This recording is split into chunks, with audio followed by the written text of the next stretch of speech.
We're delighted to publish today the 6th edition of our annual Emerging Consumer Survey, a detailed and unique study profiling consumer sentiment and its drivers across the emerging world.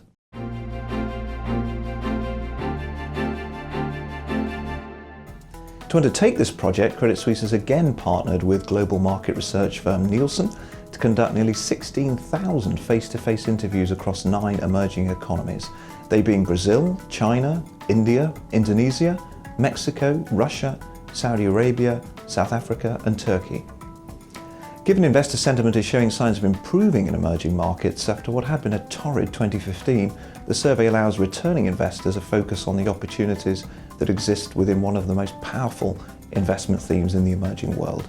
As we turn to the findings of the study, unsurprisingly we quickly see the impact weak markets and currencies and downgraded growth expectations have had on the consumer's view of the world. These negative cyclical influences are reflected in weaker sentiment indicators more generally. Notably, the net percentage of our 16,000 respondents who see now as a good time to make a major purchase has fallen by 10% against a year ago. However, the pictures differ between countries and within countries. Indian, Chinese and interestingly, given the weakness of the oil price, Saudi consumers have remained robust about their prospects. They represent the top 3 in our Emerging Consumer Scorecard. But in contrast, Brazil, Russia and South Africa occupy the bottom 3 places, having all shared an unpalatable economic cocktail of weak currencies, commodity sensitivities and political risks. In fact, the fall in Brazil has been dramatic, with 86% of people seeing now as a bad time to consider a major purchase. The study does underline that the weak currencies the likes of Brazil have endured are never helpful to consumer confidence, not least due to the link with food prices, which are so crucial to the emerging consumer. In fact, if you'd known the direction of currencies in 2015, it pretty much would have told you everything you needed to know about consumer confidence in the year that followed. Hence, a revival in fortunes of the losing countries in 2015 and resilience in emerging consumers more broadly rests to a large extent on greater stability in currencies in 2016. The good news from us is that our projections of recovering relative growth prospects in emerging markets and currencies that seem intrinsically undervalued does suggest that this can indeed be the case. Now, alongside our country analysis, the study draws out a series of key themes. First, we analyse whether the megatrend of an emerging middle class is in fact emerging. Now, by analysing the income characteristics of our consumers now and 2 years ago, we can confirm this trend is very much in place.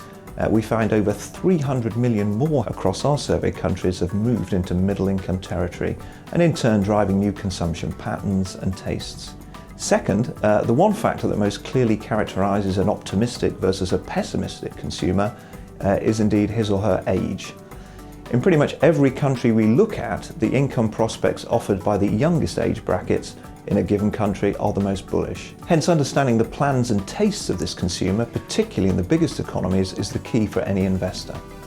The categories of spending that the young consumer is most focused on have a common lifestyle thread, and specifically an appetite for a growing healthy lifestyle.